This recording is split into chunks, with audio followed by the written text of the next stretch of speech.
धीरेन्द्र कृष्ण महाराज जाहीरित्या म्हणतो की सुभाष बाबू कहते थे, आप मुझे खून दो मैं आपको आजादी दूंगा। मैं कहता हूं कि आप मुझे साथ दो मैं आपको हिंदू राष्ट्र दूंगा। हा हिंदू राष्ट्र कसं देणार आहे याचा एक व्हिडिओ तुम्हाला पाहायला मिळेल युट्यूबवर। एक अस्पृश्य माणूस याच्या पायावर डोकं ठेवायला येतो, याचा भक्त आहे। हा आपले पाय ओढून घेतो आणि ओरडतो, ए मुझे छुओ मत, हम ब्राह्मण हैं, तुम अछूत हो। हे जाहीररित्या बोलतो, युट्यूब वर ते उपलब्ध आहे। एट्रॉसिटी नुसार हा गंभीर गुन्हा आहे आणि तरीही त्यावर कोणीही ऍक्शन घेत नाही। ऍक्शन घेण्याची कोणाची हिंमत नाही। हे यांचं हिंदू राष्ट्र आहे। दरवर्षी नोकऱ्या देणार होते 2-2 कोटी, 9 वर्षामध्ये 18 कोटी नोकऱ्या द्यायला पाहिजे होत्या। त्याच्याऐवजी सरळ सरळ या देशामध्ये 25 कोटी बेरोजगार यांनी निर्माण करून ठेवलेले आहेत। त्यामुळे मित्रांनो, यांनी लोकशाही धोक्यात आणलेली आहे, राज्यघटना धोक्यामध्ये आणलेली आहे, नवे ते संपवत आहेत। आज आपलं मोदीला मत याचा अर्थ गरिबीला मत, कारण यांनी या देशामध्ये प्रचंड गरिबी वाढवून ठेवलेली आहे। या देशातली केवळ 3% संपत्ती 50% लोकांकडे आहे।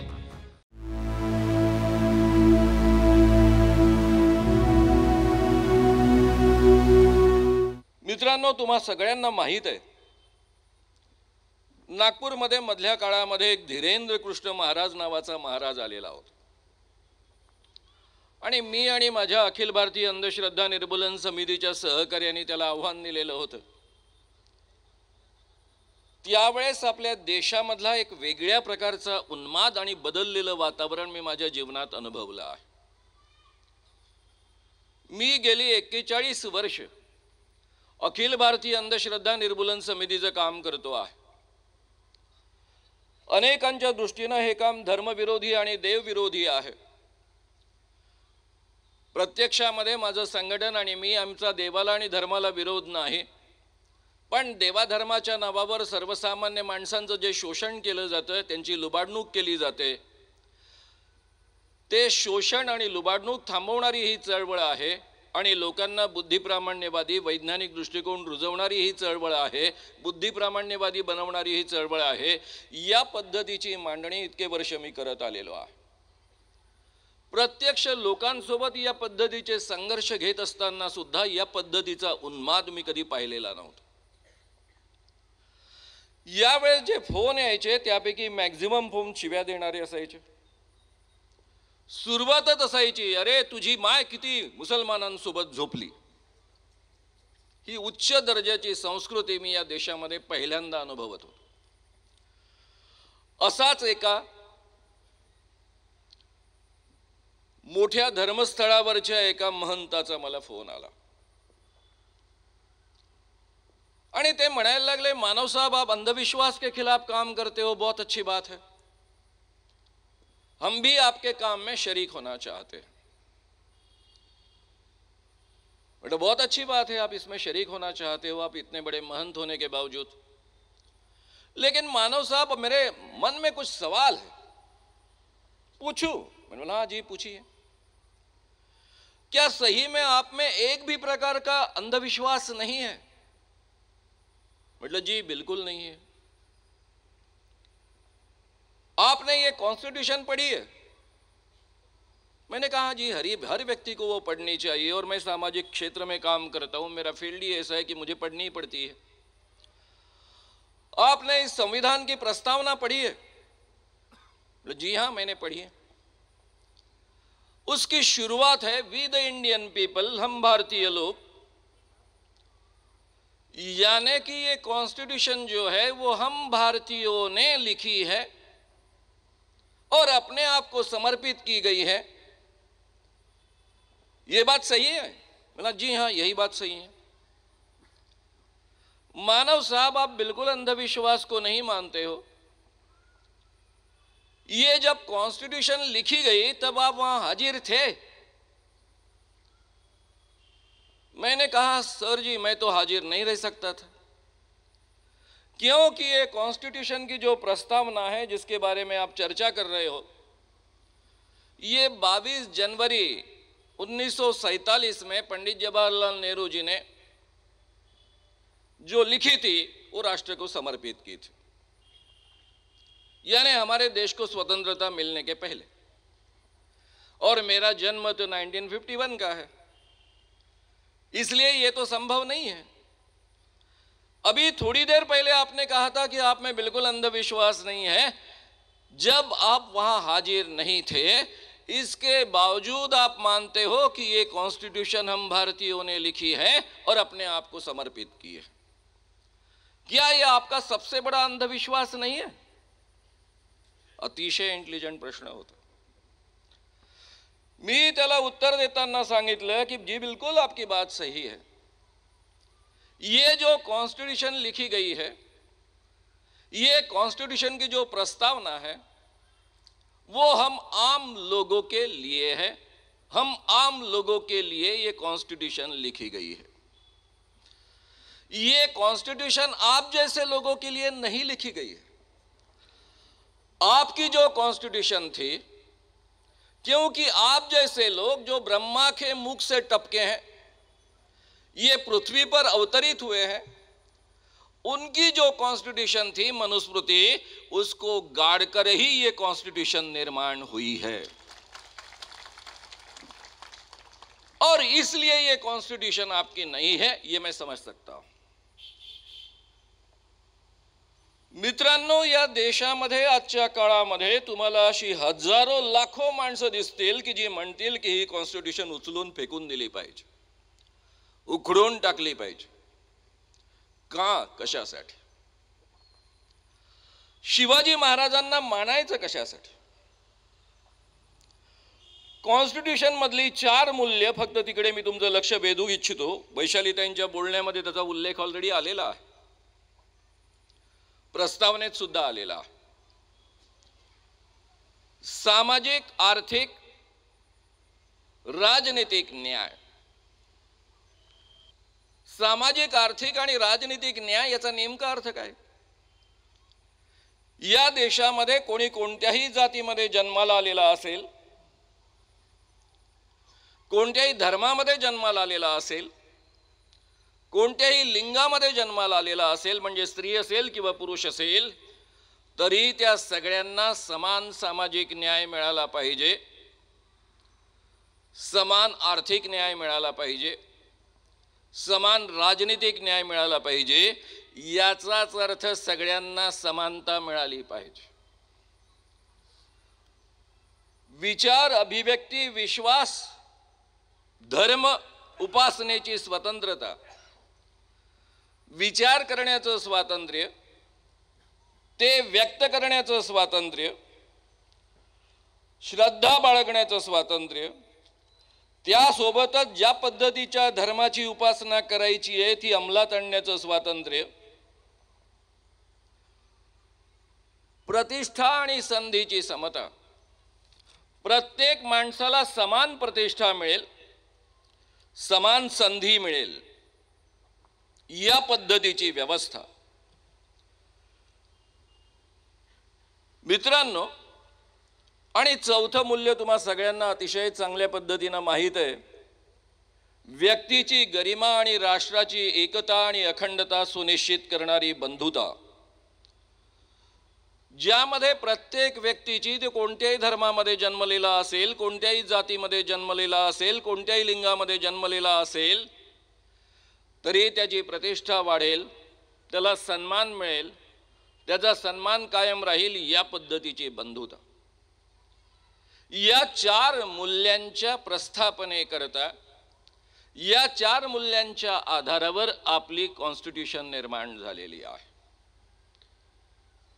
ही कॉन्स्टिट्यूशन या पद्धतीने कशी निर्माण झाली आणि शिवाजी राजांचं या निमित्तानं आपल्याला स्मरण करण्याची काय गरज आहे?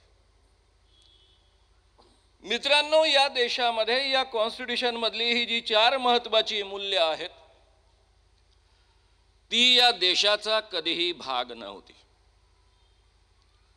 ज्या ज्या लोकांनी ती प्रस्थापित करण्याचा किंवा त्यामध्ये योगदान देण्याचा किंवा ते निर्माण करण्याचा प्रयत्न केला, त्यामध्ये शिवाजी राजांचं योगदान हे सगळ्यात मोठं योगदान आहे. शिवाजी राजांनी आपल्या संपूर्ण कामामध्ये आणि आयुष्यामध्ये वेगवेगळ्या 18 पगड जातीतल्या लोकांना आणि धर्मातल्या लोकांना सोबत घेतलं. त्यांना सोबत घेऊन सुराज्य निर्माण करण्याचा प्रयत्न केला. त्यावेळेस खरं म्हणजे अस्पृश्यता, जातीयता, जातीय उच्च नीचता समाजामध्ये असताना सुद्धा त्यांनी आपल्या वैयक्तिक जीवनामध्ये कधीही अस्पृश्यता पाळली नाही.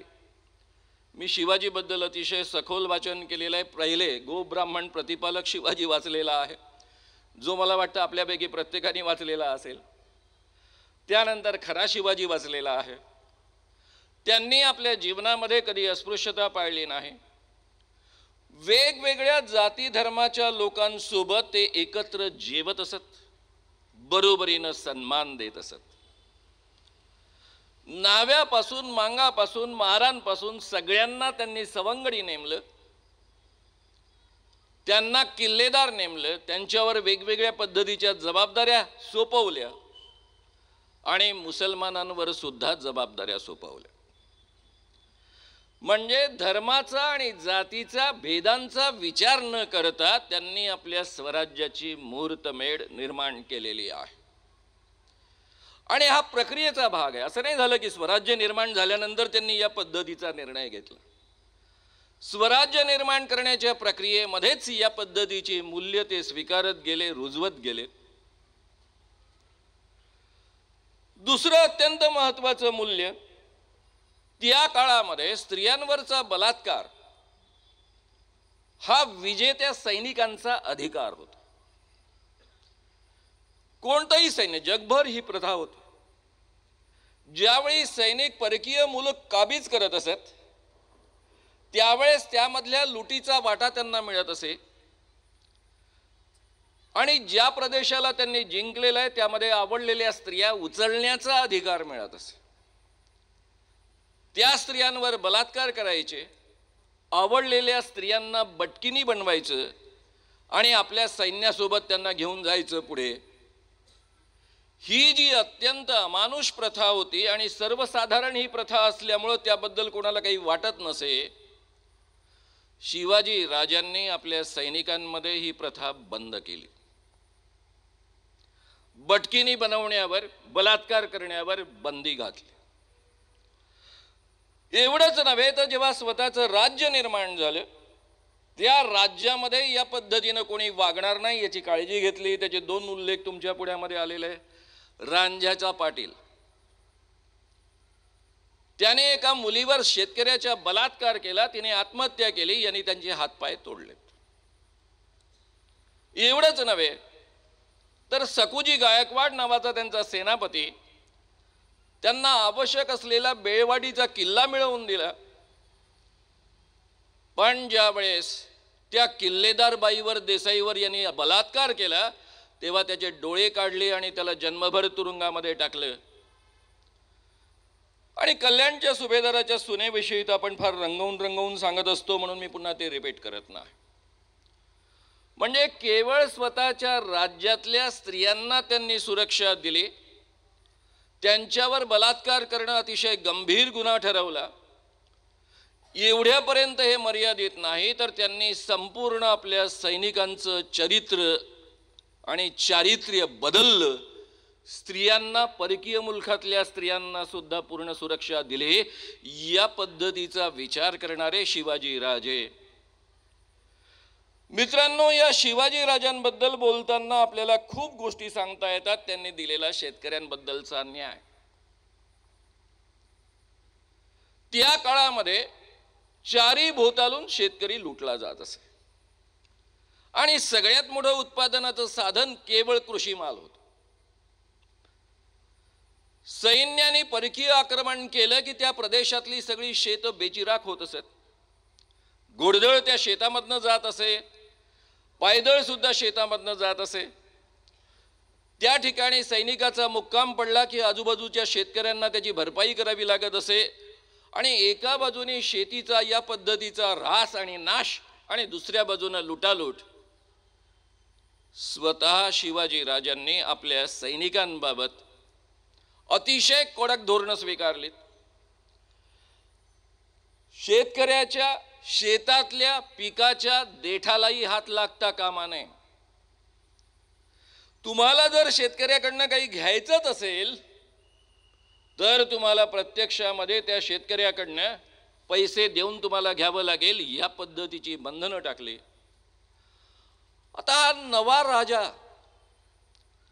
जो जाताना शेतामधनं जात नाही, शेतीचं नुकसान करत नाही, व्यूहरचना कशी आखायची असली तरी जे रस्ते उपलब्ध आहेत त्यामधनंच त्याचं सैनिक जातं.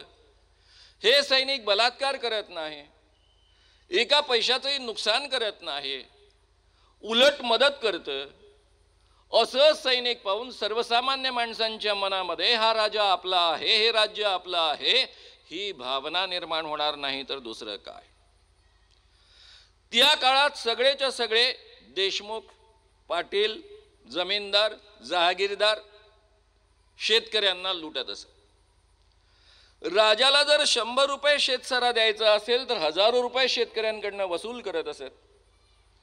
उरलेला भाग स्वतःकडे ठेवत असत. त्याच्या आधारावर स्वतःचे सैनिक निर्माण करत असत, किल्ले बांधत असत. सगळ्यात पहिले शिवाजी राजांनी स्वतःच्या सुराज्यामध्ये एक काम केलं की ही प्रथाच बंद करून टाकली. शेतकऱ्यांच्या जमिनी मोजून त्यांना शेतसारा निश्चित केला. जेवढं उत्पन्न येतं त्याच्या 2/5 उत्पन्न राजाला द्यायचं, बाकीचं शेतकऱ्यांनी स्वतःकडे ठेवायचं.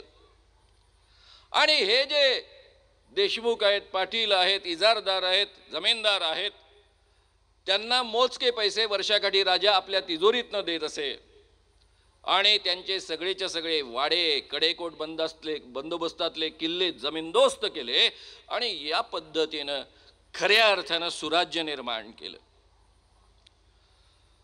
ज्या ठिकाणी जमिनी ओसाड पडलेल्या होत्या त्या ठिकाणी गावच्या गावं पुन्हा बसवलीत. शेतकऱ्यांना अवतापासून सगळ्या गोष्टी उपलब्ध करून दिल्या. दुष्काळ पडला तर महसूल मागायचा नाही, सवलत द्यायची आणि वरून तगाई द्यायची, कर्ज द्यायचे आणि ते कर्ज सुद्धा 4-5 वर्षाच्या फेडीवर आरामात परत करून घ्यायचे. या पद्धतीच्या सोयी शेतकऱ्यांना उपलब्ध करून दिल्या आणि म्हणून मित्रांनो कोळवाडी भूषण शिवाजी राजांना म्हटलं जातं. शिवाजी राजांनी धर्म आणि जातीमध्ये कधीच भेद केलेला नाही.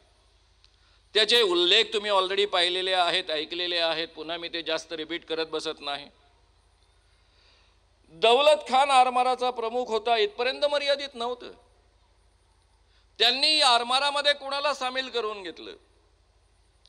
जे कोळी आहेत, सोनकोळी आहेत, जे ऑलरेडी मासे व्यवसायाशी संबंधित लोक आहेत, जे मुसलमान लोक मासेमारी करतात, त्या सगळ्यांना आपल्या आरमारामध्ये सामावून घेतलं, त्यांना सैनिक बनवलं, त्यांच्याकडे सुरक्षा सोपवली. इब्राहिम खान तोफखान्याचा प्रमुख होता, आपल्या सगळ्यांना माहीत आहे. सिद्दी हिलाल आपल्याला माहीत आहे, शमा खान माहीत आहे, नूरखान बेग माहीत आहे. तुमच्या असं लक्षात येईल की ही जी 4 मूल्य आपल्या घटनेनं स्वीकारली, जी फ्रेंच राज्यक्रांतीनंतर आपल्याला प्राप्त झाली, म्हणजे जगाला प्राप्त झाली असं मानलं जातं, त्याची बीज अतिशय इंटेलिजंटली, अतिशय हुशारीनं या देशामध्ये पेरण्याचं काम शिवाजी महाराजांनी केलेलं आहे. समतेचं बीज, बरोबरीनं सन्मान देण्याचं बीज, जाती धर्माच्या पलीकडे जाऊन प्रत्येक व्यक्तीमध्ये बंधुभाव निर्माण होईल याचं बीज. आणि म्हणून मित्रांनो आपल्याकरता शिवाजी राजे इतर राजांसारखे केवळ राजे नाहीत, ते खऱ्या अर्थानं समाज निर्माण करणारे, समाजाची उत्तम धारणा करणारे एक मोठे समाज पुरुष आहेत असं आपण मानतो. त्याच्या मागचं हे कारण आहे. मी बोलताना जनरली असं बोलत असतो की मी श्याम मानव नावाचा माणूस तुमच्या पुढ्यामध्ये बोलतो आहे, कारण हा अधिकार माझ्या राज्यघटनेनं मला दिलेला आहे. मी माझ्या वैयक्तिक जीवनामध्ये जात मानत नाही. माझ्या राजकीय सामाजिक जे काही थोडं बहुत राजकीय असेल किंवा मॅक्झिमम सामाजिक जीवन त्यामध्ये कधी जात पाळत नाही. आपली आडनावं जाती प्रदर्शक असतात म्हणून वयाच्या 19व्या वर्षी मी माझं नाव बदललं. माझ्या अनेक मित्रांनी ते बदललं कारण जयप्रकाश नारायणांच्या आमच्या संघटनेमध्ये जाती तोडो जाणवं तोडो नावाचं आंदोलन सुरू होतं. मी मानव नाव धारण केलं. माणूस बनण्याचा प्रयत्न इतके वर्ष करतो आहे. पण हा जो मला अधिकार आहे, मला जर माझ्या परंपरेनुसार बोलायचं असेल तर मला म्हणावं लागेल की एक शूद्र माणूस तुमच्या पुढ्यामध्ये बोलतो आहे. कारण या देशामध्ये माझी ओळख शूद्र अशी आहे. एवढं मोठं उत्तम राज्य निर्माण करणारे शिवाजीराजे, त्यांना जेव्हा राज्याभिषेक करण्याची वेळ आली त्यावेळेस महाराष्ट्रातल्या एकाही ब्राह्मणानं त्यांना राज्याभिषेक करण्याची तयारी दर्शवली नाही. उलट विरोध केला. काशीच्या गागाभट्टाला भरपूर दक्षिणा देऊन महाराजांना आणावं लागलं, स्वतःला राज्याभिषेक करून घ्यावा लागला. महाराजांना राज्याभिषेक करण्याची का परवानगी नाही? महाराष्ट्रातले किंवा या देशातले ब्राह्मण याकरता का तयार झाले नाही? त्याचं एकमात्र कारण मनुस्मृतीमध्ये स्पष्ट आदेश आहे, शूद्राला राजा बनता येत नाही. आणि शिवाजीराजे शूद्र होते. आता शिवाजीराजे शूद्र होते क्षत्रिय होते याबद्दल वाद होऊ शकतो. मी एकदम उडी मारतो अलीकडच्या काळामध्ये. शाहू महाराज 1899 कोल्हापूर संस्थानचे राजे. पंचगंगा नदीमध्ये स्नानाचा कार्यक्रम सुरू होता. त्यांच्या पदरी असलेला भटजी मंत्र म्हणत होता. एका ब्राह्मण मित्रानं लक्षात आणून दिलं की हा जो मंत्र म्हणतो आहे ते पुराणोक्त मंत्र आहेत, वेदोक्त नाहीत. स्वाभाविकच विचारलं शाहू महाराजांनी आपल्या ब्राह्मणाला, का रे बाबा तू माझ्या पुढ्यामध्ये का पुराणातले मंत्र म्हणतोयस, वेदांमधले का म्हणत नाही? त्यावर त्यांच्या पदरी नोकर असणारा, वर्षानुवर्ष त्यांचं वर्षासन घेणारा हा भटजी त्यांना नम्रपणे उत्तर देतो, राजे महोदय, तुम्ही जरी राजे असलात तरी जन्माने शूद्र आहात आणि शूद्र माणसाला वेद ऐकण्याचा अधिकार नाही. मला वेद येत असले तरी मी तुमच्या पुढ्यामध्ये वेदोक्त मंत्र म्हणू शकत नाही. शाहू महाराजांना राग आला. त्यांनी त्याला काढून फेकलं. त्याला नोकरीतनं काढून टाकलं. त्याचं वर्षासन रद्द केलं. अख्ख्या महाराष्ट्रामध्ये आग लागली. पुण्यामध्ये भली मोठी आग लागली. लोकमान्य टिळक काँग्रेसचे पुढारी, त्यावेळेस ते काँग्रेसचे पुढारी होते, त्यांनी अग्रलेख लिहिला. कारण चर्चा अशी सुरू होती की शाहू महाराज क्षत्रिय आहेत की शूद्र आहेत. त्यावर उत्तर देताना लोकमान्य टिळक आपल्या अग्रलेखामध्ये म्हणतात की शाहू महाराज हे शूद्रच आहेत. कारण कलियुगामध्ये जे 4 वर्ण आहेत त्यापैकी 2 वर्ण सस्पेंड केलेले आहेत, रद्द केलेले आहेत, क्षत्रिय आणि वैश्य. आणि कलियुगामध्ये केवळ 2च वर्ण शिल्लक आहे, एक म्हणजे ब्राह्मण आणि दुसरे शूद्र. मग लोकांनी प्रश्न विचारला, शिवाजी महाराजांचं काय? तर टिळकांचं उत्तर आहे की गागा भट्टांनी जे काही केलं त्यामुळे शिवाजी महाराजांचा अपवाद केला गेला होता. पण शिवाजी महाराजांचे सगळेच्या सगळे वंशज हे शूद्रच आहेत आणि त्यामुळं त्या ब्राह्मणाने जे शाहू महाराजांपुढे वेदमंत्र म्हटले नाहीत ते बरोबर आहे, त्याच्यावर झालेला हा अन्याय आहे. त्याला नोकरीतनं काढून टाकलं, त्याचं वर्षासन रद्द केलं, हा अन्याय आहे. हेच लोकमान्य बाळ गंगाधर टिळक पुढे जाऊन संपूर्ण देशभराचे काँग्रेसचे नेते झाले. कल्पना करा की लोकमान्य टिळकांसारख्या विचारांचा माणूस काँग्रेसचा नेता आहे, 47 पर्यंत याच पद्धतीच्या विचारांचा एखादा नेता आहे आणि या काँग्रेसच्या माध्यमातून या देशाला स्वातंत्र्य मिळालं असतं तर डॉक्टर बाबासाहेब आंबेडकर कुठे असते? त्यांना कधीतरी कायदा मंत्री केलं गेलं असतं का? एवढी सुंदर राज्यघटना निर्माण करण्याची संधी तरी प्राप्त झाली असती का? आपल्याला आपल्याच देशाचा इतिहास नीट समजून घेतला पाहिजे. 1920 साली लोकमान्य टिळकांचा मृत्यू झाला आणि 1920 सालच्या 25 डिसेंबर एक अंत्यच संमेलन आयोजित करण्यात आलेलं होतं. या अंत्यच संमेलनामध्ये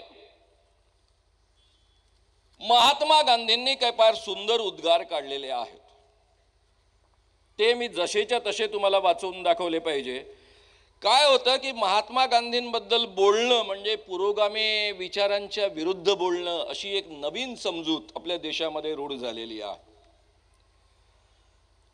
महात्मा गांधी हे आंबेडकर विरोधी, म्हणजे आंबेडकराला मानणाऱ्या माणसांनी महात्मा गांधींबद्दल चांगलं बोलताच कामा नये, नाहीतर तो आंबेडकर विचारांना मानणारच नाही. या पद्धतीच्या समजुती आपल्या मनामध्ये अतिशय दृढ झालेल्या आहेत. महात्मा गांधी या अंत्यच संमेलनामध्ये म्हणतात, मैं खुद एक हिंदू हूं और मैं रूढ़िवादी होने का दावा करता हूं. मैं एक सनातनी हिंदू. मी एक हिंदू आहे, रूढ़िवादी हिंदू आहे आणि सनातनी हिंदू आहे. छुआछूत की प्रथा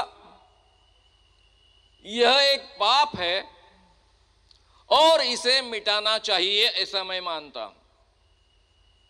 और ये प्रथा मेरे धर्म में है, इसलिए मैं अपने आप को हिंदू कहने में शर्म महसूस करता हूं. जाति के आधार पर जो भेदभाव करता है वो सनातनी हिंदू नहीं हो सकता है. या पद्धतीचं वक्तव्य केल्यानंतर स्वाभाविकच ही काँग्रेस आतापर्यंत टिळकांची होती. टिळकांचा मृत्यू होऊन 1.5 महिन्याचा कालावधी उलटला असेल, 3-4 महिन्याचा कालावधी उलटला असेल. स्वाभाविकच त्यावेळेस अनेकांनी या गोष्टीला विरोध करताना काही मुद्दे मांडलेत. ते म्हणाले की ही गोष्ट वेदांमध्ये म्हटलेली आहे. वेदांमधल्या ऋग्वेदामधल्या पुरुष सूक्तामध्ये ब्रह्म्याच्या मुखातनं ब्राह्मण निर्माण झाले, बाहूंमधनं क्षत्रिय निर्माण झाले, मांड्यांमधनं वैश्य निर्माण झाले आणि पायांमधनं शूद्र निर्माण झाले. याच पद्धतीचा श्लोक किंवा अभंग भगवद्गीतेमध्ये आहे, मनुस्मृतीमध्ये आहे. हे जेव्हा लोकांनी लक्षात आणून दिलं त्यावर महात्मा गांधी म्हणतात, जरी माझ्या धर्मग्रंथांमध्ये काहीही सांगितलेलं असेल तरी जे माणुसकीला घातक आहे आणि माझ्या सत्सद्विवेक बुद्धीला पटत नाही ते मी माझ्या जीवनामध्ये स्वीकारणार नाही. आणि तिथून मित्रांनो एक उच्चभ्रू ब्राह्मणांची आणि खास करून वकिलांची असलेली काँग्रेसची चळवळ एक नववळण घेते. या देशामधल्या स्वातंत्र्य आंदोलनाच्या चळवळीमध्ये ही 4ही मूल्य रुजवण्याचे प्रयत्न होतात. वेगवेगळ्या जाती धर्मातल्या लोकांना, स्पृश्य अस्पृश्य जातींमधल्या लोकांना या चळवळीमध्ये सामावून घेतलं जातं. ज्या देशामधली स्त्री घरामध्ये बंदिस्त आहे त्या स्त्रियांना मोठ्या संख्येनं या चळवळीमध्ये सामावून घेतलं जातं. मोठ्या संख्येनं स्त्रिया या चळवळीमध्ये, स्वातंत्र्य आंदोलनाच्या चळवळीमध्ये सहभागी होतात. त्यातून स्त्री पुरुष समानता, एवढंच नव्हे तर जाती जातींमधली समानता, आर्थिक विचारही ते या पद्धतीनं मांडत आलेत आणि बंधुता प्रयत्नपूर्वक या देशामध्ये निर्माण करण्याचा प्रयत्न स्वातंत्र्य आंदोलनाच्या चळवळीतनं होतो आणि ही बीज पुन्हा या देशामध्ये पेरण्याचा ताकदीनं प्रयत्न होतो. आणि म्हणून मित्रांनो, ज्यावेळेस 1947 साली देशामध्ये राष्ट्रीय सरकार बनणार असं स्पष्ट झालं, पंडित जवाहरलाल नेहरू पंतप्रधान बनणार असं स्पष्ट झालं, त्यावेळेस विनंती करण्यात येते महात्मा गांधींच्या वतीनं, नेहरूंना सांगण्यात येतं की डॉक्टर बाबासाहेब आंबेडकरांना तुम्ही कायदा मंत्री म्हणून आपल्या मंत्रिमंडळामध्ये घ्या. पंडित जवाहरलाल नेहरू स्वतः बाबासाहेबांकडे जातात, त्यांना विनंती करतात. काँग्रेसमध्ये आणि स्वतः बाबासाहेबांमध्ये फारसं सख्य नसताना सुद्धा बाबासाहेब ही विनंती मान्य करतात. कारण या तिन्ही महापुरुषांना एक गोष्ट नीट माहीत होती, बाबासाहेब ऑलरेडी घटना समितीमध्ये सदस्य म्हणून होतेच, फक्त पाकिस्तानमध्ये त्यांचा भाग गेल्यामुळं पुन्हा त्यांना निवडून येण्याची गरज होती. बाबासाहेब या देशामधल्या सर्वसामान्य स्त्रियांना आणि शूद्र अतिशूद्र पुरुषांना माणूस म्हणून न्याय देतील याची खात्री गांधींना होती, नेहरूंना होती, आणि आपण हे न्याय देण्याचं काम उत्तम पद्धतीनं करू शकतो याचा आत्मविश्वास स्वतः आंबेडकरांना होता. आणि म्हणून या तिन्ही महापुरुषांनी एकत्र येऊन या पद्धतीची राज्यघटना निर्माण केलेली आहे. आपल्यापैकी अनेक लोकांना बोलताना असं वाटत असतं, मी त्यांची भाषणं ऐकतो की मला असं वाटतं की यांना शासन कसं चालतं हे माहीतच नाही आहे. त्यांना असं वाटतं बाबासाहेब बसले एका टेबलवर आणि त्यांनी राज्यघटना तयार झाली आणि झाली ती राज्यघटना तयार. मी एक साधा मामूली कायदा महाराष्ट्रात करून घेतलेला आहे. त्यासाठी तब्बल 2005 ते 2013 पर्यंत शासनासोबत काय डोकं घासलेलं आहे माझं मला माहीत. सगळ्यांना किती पटवून द्यावं लागलं याची मला कल्पना आहे. ज्यावेळेस महाराष्ट्रातल्या सगळ्यात पहिले मुख्यमंत्री, उपमुख्यमंत्री आणि मंत्रिमंडळाला पटवावं लागतं, त्यानंतर विरोधी पक्षनेत्यांना, कारण या पद्धतीचे जेव्हा मुद्दे असतात तेव्हा सत्ता पक्षातले लोक हिम्मत करत नाही, त्यांना असं वाटतं आपली मतं जातील. त्यामुळे ज्यावेळेस आपल्या महाराष्ट्रातल्या विरोधी पक्षनेते, भाजपचे देवेंद्र फडणवीस असतील, आधी नितीन गडकरी असतील, किंवा उद्धवजी ठाकरे असतील शिवसेनेचे, यांनी जेव्हा या कायद्याला पूर्ण संमती दिली, सगळ्याच विरोधी पक्षांनी संमती दिली, त्यानंतर हा कायदा संमत झालेला आहे. पंडित जवाहरलाल नेहरूंची आणि काँग्रेसच्या महत्त्वाच्या लोकांची, त्यामध्ये सरदार वल्लभभाई पटेलही येतात, यांची जर साथ मिळाली नसती तर एवढी सुंदर राज्यघटना आपल्याला कधीही निर्माण करता आली नसती. त्यामुळे हे योगदान डॉक्टर बाबासाहेब आंबेडकर आणि त्यावेळेसच्या काँग्रेसच्या या पुढाऱ्यांचं आहे, हे आपण कधीही विसरता कामा नये. हे आज बोलून दाखवावं लागतं, याची फार वाईट अवस्था आपल्या देशामध्ये निर्माण झालेली आहे. आपण दोन भागच करून टाकले, ते महात्मा गांधी इकडे, डॉक्टर बाबासाहेब आंबेडकर इकडे आहेत तर ते तिकडे असू शकत नाही, तिकडे आहेत तर इकडे असू शकत नाही. आणि म्हणून आजची परिस्थिती आपण भोगतो आहोत. आज जी आपली अवस्था झालेली आहे, आपल्या लोकशाहीपुढे जी आव्हानं निर्माण झालेली आहे, ती त्यामुळं निर्माण झालेली आहे. कारण मित्रांनो, या देशामध्ये ज्यांना ही समता हवी होती, या पद्धतीची राज्यघटना एस्टॅब्लिश व्हायला हवी होती, त्या दिशेनं या देशाने प्रवास करायला हवा होता, ते लोकच आपसामध्ये एक दुसऱ्यांपासून फटकून वागायला लागलेत. आजही ती परिस्थिती बऱ्यापैकी कायम आहे. म्हणून मी जाहीररित्या म्हणत असतो की 2024ची निवडणूक होईपर्यंत हे आंबेडकर वर्सेस गांधी विसरा. दोघं एका दिशेनं चालणारे आहे, दोघांचे उद्देश एक होते, दोघांनाही या देशामध्ये या पद्धतीनं हे निर्मिती करायची होती, हे आपण लक्षात घेऊया आणि ते पुन्हा प्रस्थापित करण्याकरता सगळे एकत्र येऊन प्रयत्न करूया. मित्रांनो, या मनुस्मृतीबद्दल आपण एवढं का बोलतो आहोत? कारण या देशामध्ये कधीच समानता नव्हती हो. महाराष्ट्रामध्ये वारकरी संप्रदायानं ती निर्माण करण्याचा प्रयत्न केला, म्हणून वारकरी संप्रदायाचं मोठं योगदान आहे. शिवाजी महाराजांनी ती निर्माण करण्याचा प्रयत्न केला, काही काळ यशस्वी झाला. मी पुन्हा शब्द रिपीट करतो, काही काळ यशस्वी झाला. पेशवाईमध्ये पुण्यातल्या फुल्यांनी वर्णन करून ठेवलेलं आहे, महात्मा ज्योतिबा फुल्यांनी. जर पुण्यातल्या रस्त्यावरनं एखाद्या अतिशूद्र माणसाला चालायचं असेल तर भर रणरणत्या उन्हामध्ये मेच्या महिन्यामध्ये सुद्धा चप्पल निर्माण करणाऱ्या चांभाराला सुद्धा पायामध्ये चप्पल घालण्याचा अधिकार नसे. त्याने अनवाणी पायाने चाललं पाहिजे. त्याची पावलं मागे उमटू नयेत म्हणून त्याने मागे झाडू बांधला पाहिजे. थुंकलं, गळ्यात मडकं बांधलं पाहिजे. त्यांनी म्हटलं मी रस्त्याने चालताना थुंकणार नाही, मी मडकं बांधणार नाही, तर चालायचं नाही. मडकं बांधणे आणि मागे झाडू बांधणे ही त्याची ओळख होती. आणि या देशामध्ये अतिशूद्रांची संख्या नेहमीच 40% किंवा त्यापेक्षा अधिक राहिलेली आहे. ही आत्ताची गोष्ट आहे, 1850 नंतरची. म्हणजे शिवाजी महाराजांच्या कर्तृत्वामधनं जे राज्य निर्माण झालं त्याच्या पंतप्रधानांनी कसं राज्य निर्माण केलं ही या देशामधली वस्तुस्थिती आपण कधीच विसरता कामा नये. या देशामध्ये 800 वर्ष मुस्लिमांनी राज्य केलं असं आपण मानतो, पण मुस्लिमांनी या देशावर राज्य केलं, पण या मुस्लिमांनी कधीही या देशामधल्या चातुर्वर्ण्य व्यवस्थेमध्ये हस्तक्षेप केला नाही. उलट त्याचा उपयोग करून घेतला. आपल्यापैकी अनेक लोकांना हा भ्रम असतो की इंग्रजांनी या देशातल्या चातुर्वर्ण्याला शह दिला. डोक्यातनं काढून टाका. उलट इंग्रजांनी मनुस्मृतीनुसार कायदे करण्याचा प्रयत्न केलेला आहे. विलियम जोन्स नावाच्या सरकारी अधिकाऱ्यानं मनुस्मृतीचं भाषांतर पहिल्यांदा करून घेतलं. कारण त्याला काशीमधल्या पंडितांनी सांगितलं होतं की ज्या पद्धतीनं मुस्लिमांच्या कायद्यांकरता शरीयत आणि हदीस आहे त्याच पद्धतीनं हिंदूंच्या कायद्याकरता मनुस्मृती आहे. या देशामध्ये इंग्रजांनी इथल्या चातुर्वर्ण्यामध्ये हस्तक्षेप केला नाही. फक्त ते लोकशाही प्रक्रियेमध्ये वाढत असल्यामुळं लंडनमध्ये, ब्रिटनमध्ये त्यांची मनोवृत्ती वेगळी असल्यामुळं त्यातले काही अधिकारी भारतातल्या सुधारणावादी लोकांना मदत करायचे.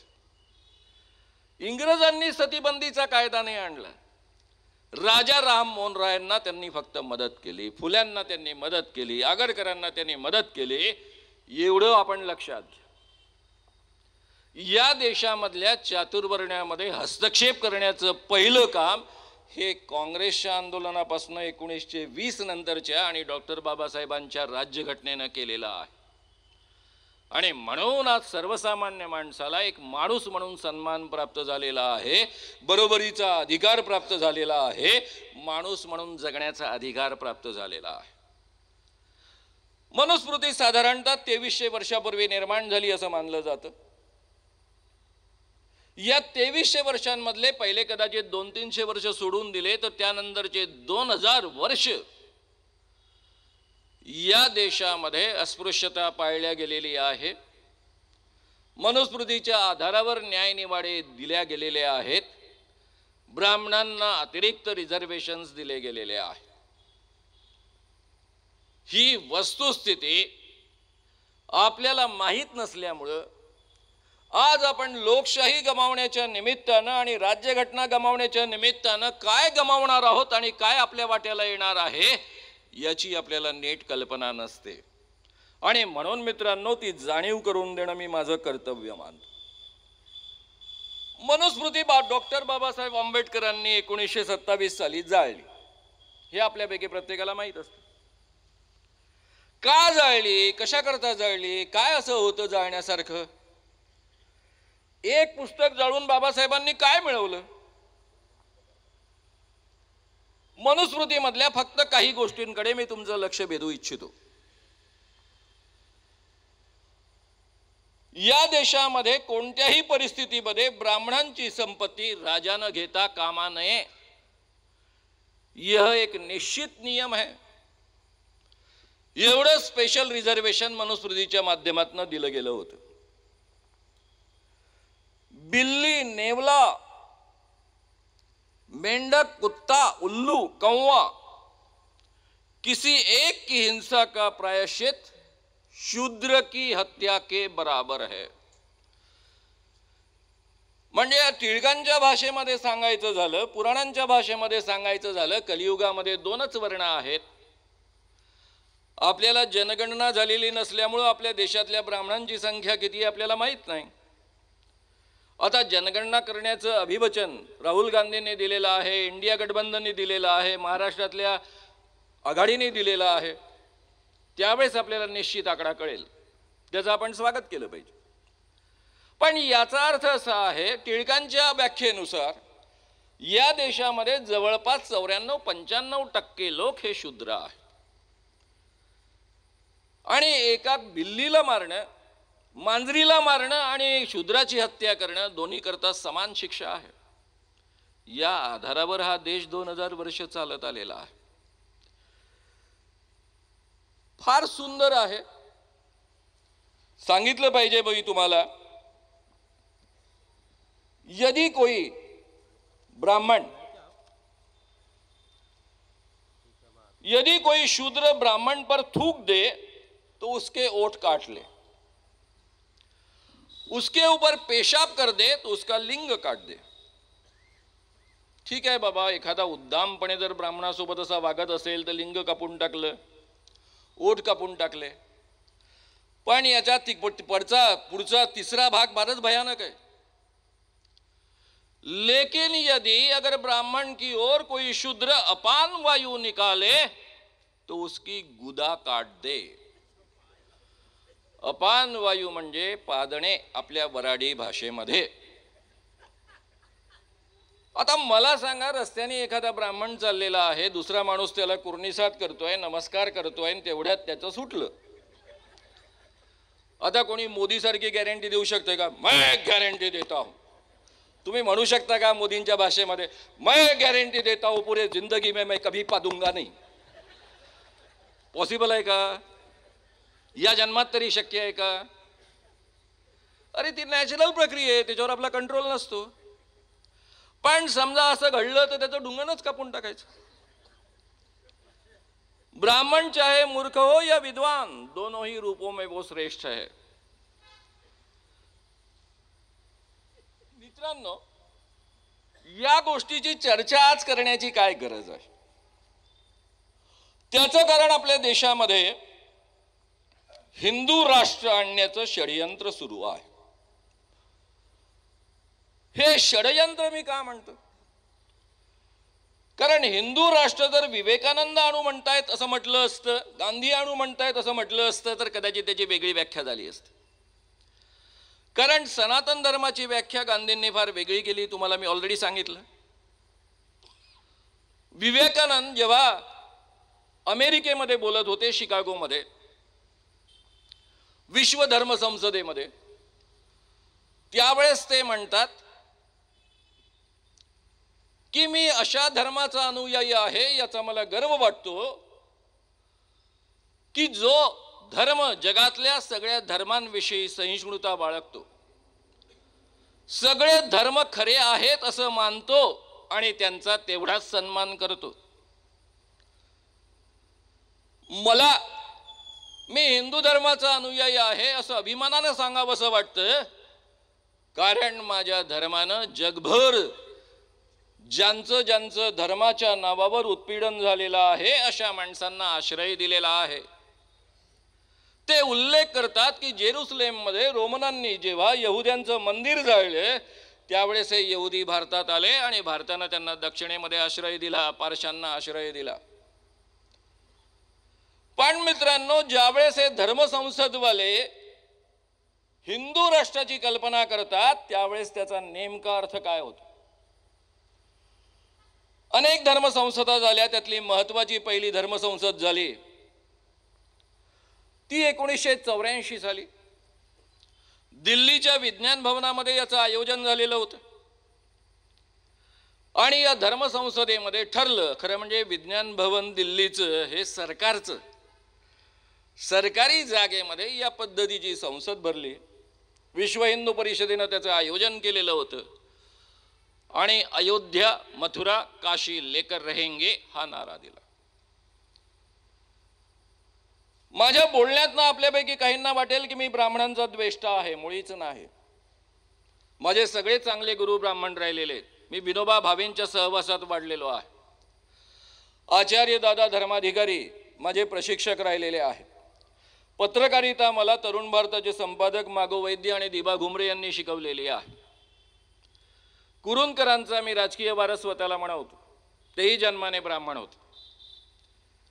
माझ्या वागण्यात बोलण्यात कधीही ब्राह्मण द्वेष नसतो. माझ्या संघटनेचे अधिकारी प्रमुख सुद्धा ब्राह्मण राहिलेले आहेत. नावं घेणं मला योग्य वाटत नाही, कारण त्यांचं नाव घेणं म्हणजे त्यांचा अपमान करणं असा होतो. त्यामुळं मित्रांनो, मी आता जे तुमच्या पुढ्यामध्ये बोलतोय त्याची व्याख्या मी आधी करून टाकतो, म्हणजे तुमच्या मनामध्ये संभ्रम नको. एखाद्या माणसाचा जन्म कुठे व्हावा हे तुमच्या माझ्या हातामध्ये नाही. ते गेल्या जन्मीच्या पाप पुण्यावरही डिपेंड नसतं. या देशामध्ये 2000 वर्षापेक्षा अधिक काळ गुलामगिरी का चालू राहू शकली एवढ्या भयानक पद्धतीची? बाबासाहेब म्हणायचे, गुलामाला त्याच्या गुलामगिरीची जाणीव करून द्या म्हणजे तो बंड करून उठेल. या देशात 2000 वर्षात कधीच बंड झालं नाही. कारण बाबा रे, तू ब्राह्मण जातीत का जन्माला आलास? कारण गेल्या जन्मामध्ये मी पुण्य केलेलं आहे म्हणून मी ब्राह्मण आहे. दलित जातीमध्ये का जन्माला आला? गेल्या जन्मामध्ये पाप केलेलं आहे म्हणून दलित जातीत जन्माला आलो. शूद्राचं कर्तव्य आहे ब्राह्मणांची सेवा करणं. ते या जन्मामध्ये मी व्यवस्थितरित्या केलं, इमान इतबारे केलं तर कदाचित पुढचा जन्म मला ब्राह्मणांचा मिळेल. या कर्मविपाक सिद्धांतामुळे आपली संपूर्ण तर्कबुद्धीच हजारो वर्ष नाहीशी करून टाकलेली होती आणि म्हणून या देशामध्ये या पद्धतीची व्यवस्था चालत आलेली आहे. तुमचा माझा जन्म अपघाताने होतो. मी ज्या घरामध्ये जन्माला आलो तो माझा काही त्यात कर्तृत्वाचा भाग नाहीये. त्यामुळे ब्राह्मण कुटुंबामध्ये जो जन्माला येतो त्यानेही मनामध्ये कधीही गिल्ट बाळगता कामा नये.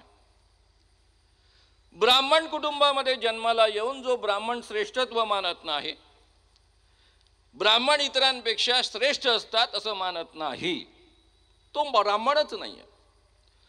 पण आपल्यामध्ये असे अनेक लोक आहेत की जे ब्राह्मण कुटुंबामध्ये जन्माला आलेले नसतात, इतर जातींमध्ये जन्माला आलेले असतात. मी अमुक कुळी तमुक कुळी, हे कुळ तर मला कधीच कळले नाहीत. अरे शूद्र आहात सारे. केवळ पुराणानुसार नाही, टिळकांसारख्या विद्वान माणसाच्या भाषेनुसार सुद्धा, त्यांच्या व्याख्येनुसार सुद्धा.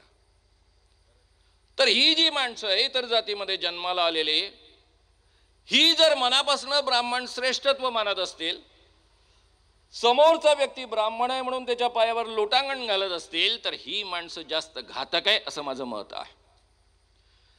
त्यामुळे मी जातीच्या आधारावर ब्राह्मण आणि अब्राह्मण ठरवत नाही. मित्रांनो, या धर्मसंसदेमध्ये हा निर्णय झाला. त्यानंतर हे आंदोलन सुरू झालं. तेवढ्यात विश्वनाथ प्रताप सिंग नावाचा एक माणूस या देशामध्ये राजा बनला, म्हणजे पंतप्रधान बनला. पंतप्रधान झाल्यानंतर त्यांनी मंडल आयोग लागू केला. मंडल आयोग त्यांनी ऑगस्ट 1990 मध्ये लागू केलं. या देशामध्ये शेड्यूल कास्ट आणि शेड्यूल ट्राईबला ज्या सवलती मिळत होत्या त्या आता ओबीसींना मिळायला लागल्या. नोकऱ्यांमध्ये, राजकीय क्षेत्रामध्ये सुद्धा, शिक्षणामध्ये सुद्धा, आणि यांच्या पोटामध्ये पोटशूळ उठला. यांनी याला शह देण्याकरता कमंडल आंदोलन सुरू केलं. 1.5 महिन्यामध्ये सोमनाथ वरनं रथयात्रा निघाली 25 सप्टेंबर 1990 ला. पुढे याच पद्धतीच्या आंदोलनाची परिणती झाली. 6 डिसेंबर 92 ला बाबरी मस्जिद पाडण्यात आली. बाबरी मस्जिद पडल्यानंतर देशभर दंगली उसळल्यात आणि त्या दंगलींमध्ये 2000 लोक मारली गेलीत. माझ्या एकट्या मुंबईमध्ये 900 लोक मारली गेलीत. त्याला प्रतिक्रिया म्हणून बॉम्बस्फोट झालेत. त्या बॉम्बस्फोटांमध्ये 257 लोक मारले गेलेत, 1400 लोक जखमी झालेत. 50 दिवसपर्यंत मुंबईमध्ये दंगली सुरू होत्या. ह्या दंगली आटोक्यात आणण्यासाठी शरद पवार केंद्रामध्ये जे संरक्षण मंत्री होते त्यांना मुंबईमध्ये पुन्हा म्हणजे महाराष्ट्रामध्ये पाठवण्यात आलं आणि हा माणूस आल्याबरोबर 72 तासांमध्ये सगळ्या दंगली आटोक्यात आल्या. शरद पवारांची आपण खऱ्या अर्थानं कदरच करू शकत नाही की त्या माणसाची क्षमता काय आहे आणि सामर्थ्य काय आहे. मित्रांनो, त्यानंतर 2002 मध्ये गुजरातमध्ये दंगली झाल्या, 2000 माणसं मारली गेलीत. आणि आजची जी बीजेपी आहे, भाजप आहे, या प्रेतांच्या खचावर त्यांच्या सत्तेचा सोपानवर चढत गेलेला आहे. हा इतिहास आपण कधीही विसरता कामा नये. माणसं मारायची, समाजामध्ये सांप्रदायिकता पेरायची, त्यातून ध्रुवीकरण निर्माण करायचं, हिंदूंच्या मनामध्ये आणि मुसलमानांच्या मनामध्ये प्रचंड असुरक्षितता निर्माण करायची आणि हिंदूंचे नोट स्वतःच्या पदरामध्ये, ओट स्वतःच्या पदरामध्ये पाडून घ्यायचे आणि त्याच्या भरोशावर शासन करायचं. या प्रक्रियेतनं यांचं शासन आलेलं आहे. धर्मसंसदा अनेक झाल्या, त्यामध्ये अनेकांनी दावे केलेले आहेत. ते सगळे मी सांगत बसत नाही, माझ्याजवळ वेळेची मर्यादा आहे. त्यामुळे मित्रांनो, मी तुम्हाला एकच उदाहरण देऊन सांगेन, ते म्हणजे धीरेंद्र कृष्ण महाराजांचं. हा धीरेंद्र कृष्ण महाराज जाहीररित्या म्हणतो की सुभाष बाबू कहते थे, आप मुझे खून दो मैं आपको आजादी दूंगा. मैं कहता हूं कि आप मुझे साथ दो मैं आपको हिंदू राष्ट्र दूंगा. हा हिंदू राष्ट्र कसं देणार आहे याचा एक व्हिडिओ तुम्हाला पाहायला मिळेल युट्यूबवर. एक अस्पृश्य माणूस याच्या पायावर डोकं ठेवायला येतो, याचा भक्त आहे. हा आपले पाय ओढून घेतो आणि ओरडतो, ए मुझे छुओ मत, हम ब्राह्मण हैं, तुम अछूत हो. हे जाहीररित्या बोलतो, युट्यूबवर ते उपलब्ध आहे. ॲट्रॉसिटीनुसार हा गंभीर गुन्हा आहे आणि तरीही त्यावर कोणीही ॲक्शन घेत नाही, ॲक्शन घेण्याची कोणाची हिंमत नाही. हे यांचं हिंदू राष्ट्र आहे. यातला एक कालीचरण नावाचा माणूस धर्मसंसदेमध्ये म्हणतो, वो हरामी गांधी ने अच्छा किया, गोडसे ने उसको मार डाला. ये हरामी गांधी ने देश को बर्बाद किया. जी सनातन संस्था, सनातनच नाव त्या संस्थेमध्ये, त्याचे निर्माते माझे एकेकाळी फार जवळचे मित्र राहिलेले डॉक्टर जे बी आठवले.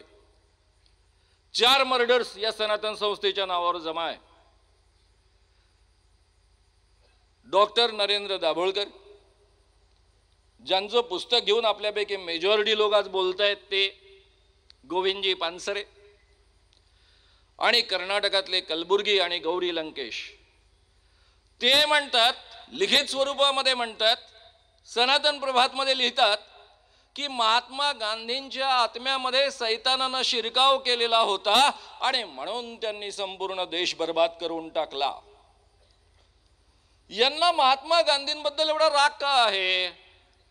कारण महात्मा गांधी एका बाजूने स्वतःला सनातनी हिंदू म्हणवत असत आणि तरीही सर्व माणसांना बरोबरी प्राप्त व्हावी याकरता प्रयत्न करत असत आणि म्हणून यांचे ते नंबर 1 चे शत्रू आहेत.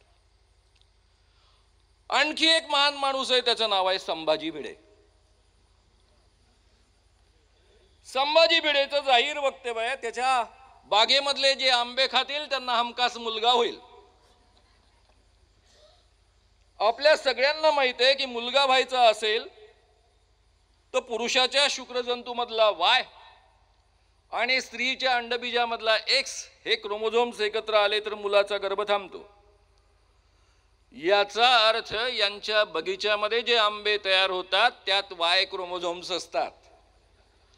जगातलं अद्वितीय संशोधन आहे यांचं.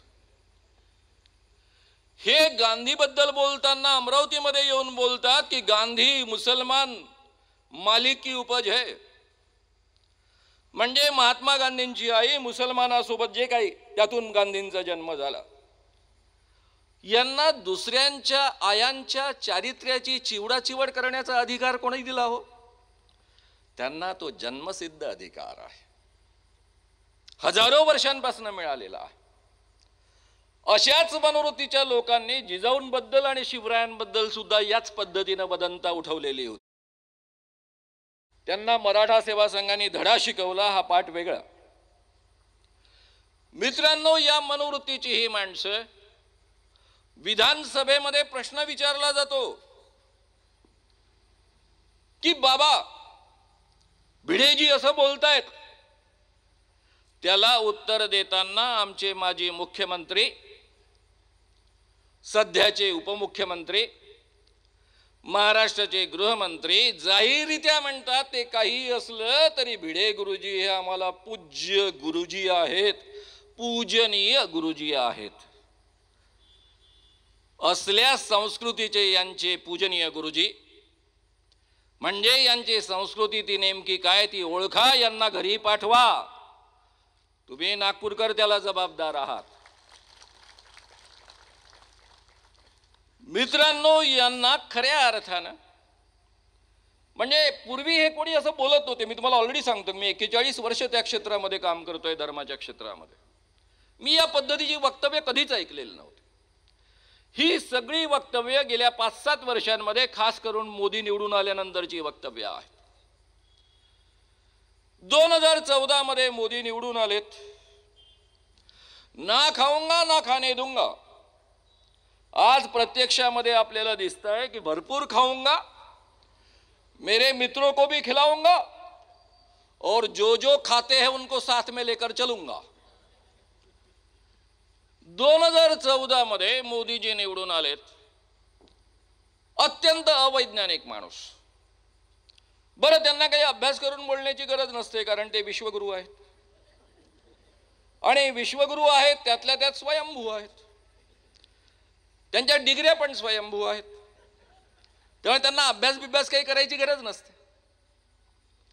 त्यामुळे त्यांची 1-2च वक्तव्य घेऊन मी पुढे जातो. ते म्हणतात, कर्ण माता के गर्भ से जन्म उनका नहीं हुआ था, इसलिए उस जमाने में जेनेटिक साइंस बहुत डेवलप हुआ था, इसका ये प्रूफ है. टेस्ट ट्यूब बेबी वगैरे वगैरे. आता काय त्यांनी महाभारत वाचलं पाहिजे याची गरज नाही आहे, ते स्वयंभू असल्यामुळे वाचतही नसावे. पण तुम्हाला मला वाचावं लागतं. मी रामायण महाभारत पोरांना सांगत आलेलो आहे. आपल्यापैकी प्रत्येकाला माहित आहे की कर्णाचा जन्म झाला त्यावेळेस कुंतीही कुमारिका होती, म्हणून तिने गंगेमध्ये कर्णाला सोडून दिलं. तिला जर माहित असतं की आपल्या पोटातनं कर्णाचा जन्म झालेला नाहीये, तो आकाशातनं झालेला आहे, तर त्या बिचारीला त्याला सोडण्याची काय गरज होती. ते मूल एका सारथ्याला सापडलं, त्याने त्याचं पालन पोषण केलं, म्हणून त्याला सूतपुत्र म्हटलं जातं.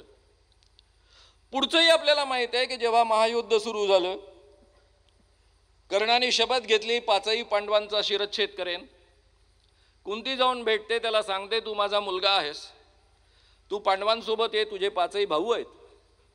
उदार मनानं कर्ण म्हणतो की मी दुर्योधनासोबतच राहील, पण तुला एक वचन देतो, मी फक्त एका पांडवाचा वध करीन, अर्जुनाचा, नाहीतर तो माझा वध करेल, तुझे 5 पुत्र शिल्लक राहतील. आता ही सगळी कथा आपल्यापैकी प्रत्येकाला माहित. मोदींना माहीत असण्याचं कारण नाही, कारण त्यांना जे कळतं ते आपोआप कळतं. मोदींचं दुसरं वक्तव्य, ज्यावेळेस पुलवामा प्रकरण झालं आणि एअर स्ट्राईक करायची गरज पडली किंवा भारत सरकारने डिसिजन घेतलं, त्यावेळेस त्यांनी स्वतःच्या तोंडाने हा किस्सा सांगितलेला आहे. मैंने अपने एयरफोर्स के अधिकारियों को सलाह दी कि यही सही समय है, क्योंकि अभी घना कोहरा है, बहुत घने बादल है, वो पाकिस्तान के लोगों को रडार पर दिखेगा नहीं. अभी अगर अटैक करते हैं तो सक्सेसफुली हम अटैक कर पाएंगे. आता मित्रांनो, हे प्रत्यक्ष रात्रंदिवस विमान उडवणाऱ्या माणसांनाही सल्ला देतात. यांचं एक विमान आहे 4,500 कोटीचं आणि दुसरं विमान आहे 9,000 कोटीचं. त्यातनंही हिंडत असतात. तुम्ही मी कधी काळी इकॉनॉमी क्लासमधनं प्रवास करतो, तरी आपल्यापैकी प्रत्येकाला माहित आहे की रडारमध्ये कितीही ढग असले आणि काही असले तरी बरोबर दिसतं, विमान बरोबर इच्छित स्थळी उतरतं. आणखी त्यांचं एक विनोदी वाक्य आहे, उस जमाने में प्लास्टिक सर्जरी बहुत डेवलप हो चुकी थी, क्योंकि इंसान के शरीर पर हाथी का सिर बिठाया गया था. अरे हा श्रद्धेचा विषय आहे लोकांच्या, त्यात कशाला तुम्ही सायन्स आणता. गणपतीचा उल्लेख करूनही महोदय सांगतात की शरीरावर धड बसवण्यात आलं, त्या काळामध्ये प्लॅस्टिक सर्जरी डेव्हलप झालेली होती. मित्रांनो, आपल्यापैकी ज्याला ज्याला थोडं बहुत शरीरशास्त्राचं ज्ञान आहे त्या प्रत्येकाला माहित आहे की हे असंभव आहे, इम्पॉसिबल आहे, हे शक्यच नाही. त्यांचं एक वाक्य फारच रंजक आहे, म्हणून मी त्याचा उल्लेख करतो आणि पुढे जातो. ते म्हणतात, नाल्यामधनं जो गॅस बाहेर येतो त्याच्यावर चहा तयार करता येतो. आणि हे त्यांच्या चरित्रात लिहिलंय बरं, जे शाळांमध्ये शिकवलं जातं त्या चरित्रात लिहिलेलं आहे. याचा अर्थ काय होतो? बहुधा मोदीजी राहायचे त्याच्या शेजारच्या नाल्यामधनं असा गॅस बाहेर यायचा की त्याच्यावर चहा तयार व्हायचा. आमचे मोदीजी त्यावर चहा तयार करायचे आणि या जगात अस्तित्वात नसलेल्या रेल्वे स्टेशनवर विकायचे. कारण ज्या रेल्वे स्टेशनचं नाव आहे त्या काळामध्ये ते तयारच झालेलं नव्हतं. असे आमचे हे मोदीजी आहे. बरं, ते जे काही करतायत ते जाऊ द्या. आपण त्याने खरं म्हणजे सत्यपाल सिंह नावाचे आमचे मुंबईचे पोलीस कमिशनर पुढे मनुष्य विकास बळ मंत्री झाले, राज्यमंत्री. त्यांचं एक वाक्य फार प्रसिद्ध आहे, डार्विनचा उत्क्रांतीवादाचा सिद्धांत चुकीचा आहे, कारण आमच्या पूर्वजांनी वानराचे रूपांतर मनुष्यामध्ये होताना कुठेही पाहिलेले नाही, लिहून ठेवलेले नाही. आता माझ्या माहितीप्रमाणे UPSCचे जे विद्यार्थी असतात, थोरात साहेबांना फारच डिटेल माहित आहे, पण मला एवढंच माहित आहे की माझ्या माहितीप्रमाणे UPSCचा अभ्यास करताना खूप तर्कबुद्धीचा वापर करावा लागतो. तर आमचे सत्यपाल सिंग चुकून तर झाले नाही झाले. IPS अधिकारी आहे, मुंबईचे 2 नंबरचे अधिकारी आहेत, मुंबईचा कमिशनर. म्हणजे ही माणसं ही वक्तव्य का करतात? त्यानंतर त्यांचं पुढचं वाक्य होतं, अभ्यासक्रमातनं हे काढून टाकलं पाहिजे. आणि गेल्या वर्षी हे अभ्यासक्रमातनं काढून टाकण्यात आलेलं आहे. NCERTच्या अभ्यासक्रमामधनं, 9वी 10वीच्या अभ्यासक्रमामधनं हे काढून टाकलेलं आहे. का बरं? हे डार्विनच्या उत्क्रांतीवादाच्या सिद्धांताच्या विरुद्ध आहे. मी तुम्हाला विनंती करेल की तुमच्यापैकी प्रत्येकाकडे मोबाईल आहे, घरी TV असेल. नेटफ्लिक्स मधली एक फार सुंदर सिरीज आहे, अवर प्लॅनेट नावाची. हिंदी आणि इंग्लिश दोन्ही भाषांमध्ये उपलब्ध आहे. अनेक पुस्तकं वाचून जे ज्ञान मला मिळवावं लागलं ते ज्ञान तुम्हाला 8 एपिसोडमध्ये या सिरीजच्या माध्यमातून मिळतं. आपली निर्मिती कशी झाली? 450 कोटी वर्षापूर्वी पृथ्वी सूर्यापासून वेगळी झाली, थंड होत गेली. 350 ते 250 कोटी वर्षापूर्वी एक पेशीय प्राणी तो उत्क्रांत होत गेला, आधी जलचर प्राणी, त्यानंतर स्थलचर प्राणी, आणि 10 लाख वर्षापूर्वी तुमच्या माझ्यासारखा 2 पायाचा प्राणी या पृथ्वीवर वावरायला लागला. आणि आपली लिखाण करण्याची जी काही क्षमता आहे आणि आपली माहिती आहे ती जास्तीत जास्त 7000 वर्षापूर्वीची आहे. 10 लाख वर्षापूर्वी जे परिवर्तन झालं ते 7 लाख वर्षापूर्वी लिहिण्याची क्षमता असणाऱ्या एखाद्या पूर्वजांनी लिहून ठेवणं कसं पॉसिबल आहे? एवढा पण तर्क यांना वापरता येत नाही. हे खरं आहे की यांना ही चिंता आहे, आपले पोरं जर शिकायला लागले की या पद्धतीनं उत्क्रांतीच्या पद्धतीनं माणसाचा जन्म झालेला आहे, तर ब्रह्म्याच्या मुखातनं ब्राह्मण जन्माला आले आणि पायातनं शूद्र जन्म निर्माण झाले, यावर ही पोरं कसा विश्वास ठेवतील याची काळजी आहे. मोदी अत्यंत अवैज्ञानिक आहे. अवैज्ञानिकता ते पसरवतात देशभर, सांप्रदायिकता फैलावतात. हे सगळं जरी आपण एकदा मान्य केलं आणि कदाचित त्यांनी या देशामध्ये अतिशय चांगल्या पद्धतीनं शासन चालवलं असतं तर कदाचित आपल्याला वेगळ्या पद्धतीनं विचार करता आला असता. मोदींच्या काही निर्णयांबद्दल फक्त मी तुमच्या पुढ्यामध्ये बोलणार आहे. मजजवळ जी 15 मिनिटं आहेत त्यामध्ये मला पुढचा भाग संपवायचा आहे. मोदी किसान कायदे केलेत. शिवाजी महाराज आणि यांची तुलना करावी. मी स्वतः शेतकऱ्याचा मुलगा आहे. कृषी अर्थशास्त्र हा माझा आवडीचा विषय, लिखाणाचा विषय आहे, बोलण्याचा विषय आहे.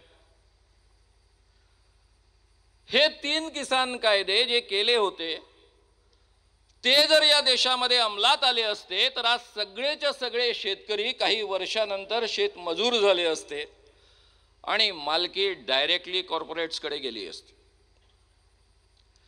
या जगाच्या इतिहासामध्ये अतिशय मोठं आंदोलन झालं.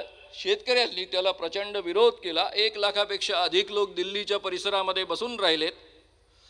14 महिने बसून राहिले. त्यांचा राज्यपाल, भाजपचाच राज्यपाल सत्यपाल मलिक विनंती करायला गेले पंतप्रधान मोदींना की जरा शेतकऱ्यांच्या प्रश्नांकडे लक्ष द्या. आतापर्यंत 600 लोक तरी मेलेले आहेत. त्यावर पंतप्रधान मोदी म्हणतात, जो 600-700 लोग मरे हैं वो क्या मेरे लिए मरे हैं. अर्थात जो माणूस माणसं मारूनच सत्तेवर आलेला आहे त्याच्याकडनं कोणत्याही सहृदय प्रतिक्रियेची अपेक्षा करणं हा आपला मूर्खपणा आहे. मित्रांनो, शेतकऱ्यांची अवस्था दिवसेंदिवस वाईट बनते आहे. त्यानंतर रिझर्वेशन्स आपण पाहूया. रिझर्वेशन्सच्या माध्यमातून कसा समाज बदलला, मला वाटतं आपल्यापैकी प्रत्येकाने तो अनुभव घेतलेला आहे. आपल्यापैकी प्रत्येक जण खेड्याशी संबंधित आहे. जी माणसं गावकुसा बाहेरची होती, ज्या माणसांना वाड्याच्या आतमध्ये प्रवेश नव्हता, अशी माणसं बाबासाहेबांच्या प्रेरणेनं शिकत गेली. त्यांना शिष्यवृत्त्या मिळाल्या. सरकारी शाळा कॉलेजेस होते म्हणून जवळपास फुकटामध्ये शिक्षण मिळू शकलं. त्यापैकी अनेक लोक मोठमोठ्या पदांवर पोहोचले. काही लोक IAS झाले, IPS झाले आणि संपूर्ण समाज गेल्या 70-75 वर्षामध्ये बदलताना आपण पाहतो आहोत. आज सरकारी नोकऱ्या नाहीशा करण्यात आलेल्या आहेत. माझ्या माहितीप्रमाणे महाराष्ट्र शासनामध्ये 40% भरती अजून व्हायची आहे. म्हणजे ऑलरेडी वाढलेल्या नाही, जुन्या गेलेल्या, जे आता रिटायर झालेले आहेत त्यांच्या. माझ्या सचिवांच्या दारासमोर एक पोरगा उभा राहत होता. त्याला मी विचारलं, का रे तुझा हुद्दा काय? तो म्हणाला, सर मी कॉन्ट्रॅक्ट बेसिसवर आहे म्हणून माझा हुद्दाच नाही आहे. म्हटलं तुझी डिग्री काय? सर मी PhD केलेला आहे. मला असं वाटलं याला जरी कॉन्ट्रॅक्ट बेसिसवर असेल, सरकारी नोकर हा नाही आहे, चपराशाचं काम करतोय पण चपराशाचा पण हुद्दा नाही, तर चपराशा इतका 60-70 हजार याला पगार नसेल. याला किमान 30-35 हजार पगार असेल. तो म्हणाला, सर मला 15,000 रुपये अधिकृत पगार आहे. म्हटलं अधिकृत म्हणजे माझ्या नावावर सरकारकडनं 15,000 निघतात, माझ्या हातात 12,000 येतात. म्हटलं तुझं वय काय? 29. लग्न झालं का? आतापर्यंत बऱ्यापैकी उत्तर देणाऱ्या पोराचा चेहरा एकदम पडला. तो म्हणे मुंबईत 12,000 पगार असणाऱ्या पोराशी कोण लग्न करणार? मित्रांनो, ही दारुण अवस्था समाजामध्ये पूर्णतः निर्माण झालेली आहे. गेली 200 वर्ष जगभर लढून जे कामगार कायदे निर्माण झालेले होते, भारतातल्या कामगारांनी लढे दिले होते, ते सगळेच्या सगळे कायदे डिफंक करण्यात आलेले आहेत. आता कामगारांना कोणताच अधिकार नाही. खाजगी नोकऱ्यांमध्ये तर नाहीच नाही ना, आता तर कॉन्ट्रॅक्टच आहे, त्यामुळे काहीच नाही. त्यानंतर मित्रांनो, ED आणि CBIचा किती दुरुपयोग. माझा एक मित्र गुवाहाटीवरनं परत आला. तो मला सांगत होता, सर या देशामध्ये लोकशाहीच उरलेली नाहीये. आम्ही गुवाहाटीला गेलो, आमचे सगळ्यांचे मोबाईल्स काढून टाकले, आमच्यावर पहारे बसवले, बाहेर पण पडता येत नव्हतं हॉटेलचे. आणि आम्हाला दिल्लीवाले सांगायचे की आपलं सरकार 2.5 वर्ष पुढे चालणार आहे. म्हटलं का असं कसं? तो डिफेक्शन लॉ आहे ना, पक्षांतरबंदी कायदा. सर काही होणार नाही, आधीच ठरलेलं आहे, वरपासून खालपर्यंत सगळं ॲडजस्ट आहे, आमचं सरकार 2.5 वर्ष चालेल. मी त्यावेळेस विश्वास नव्हता ठेवला, पण निर्णय तसेच आले कोर्टाचे. सुप्रीम कोर्टाचा पण निर्णय असाच आला. इतिहासामध्ये CGIचं नाव बदनाम होणार नाही. त्यांनी घटनेला अनुसरून निर्णय दिला. राज्यपालांचा निर्णय अवैध, मुख्यमंत्र्यांची नेमणूक त्यामुळे अवैध, प्रतोद अवैध, सगळं अवैध.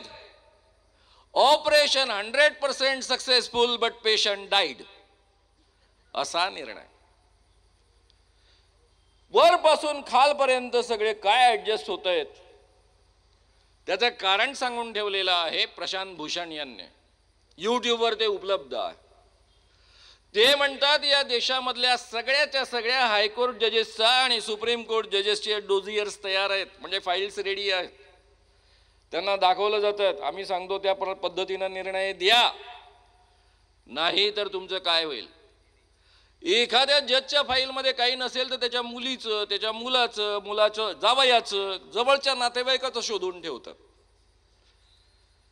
पूर्ण देशामध्ये दहशत आहे. आमचे एक पत्रकार मित्र संजय राऊत निर्भयपणे लढलेत, नाही दबले, भाजपमध्ये नाही गेले, 6 महिने जेल भोगून आले.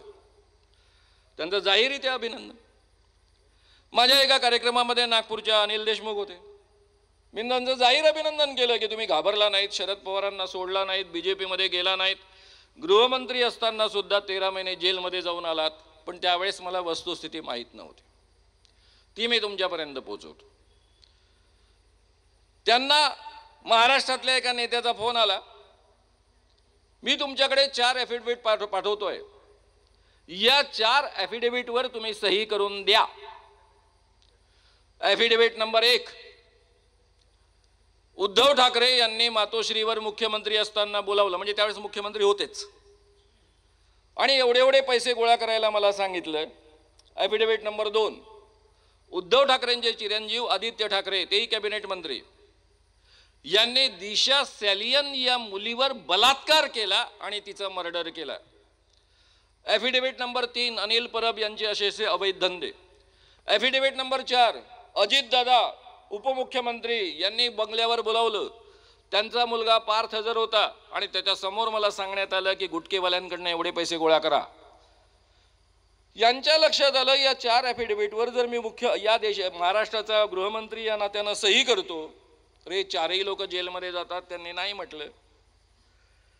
पुन्हा त्यांना सांगण्यात आलं की ठीक आहे, अजितदादांच्या विरुद्ध तुम्हाला ॲफिडेव्हिट देणं जमत नसेल तर सोडून द्या, पण बाकी 3 ॲफिडेव्हिट द्या.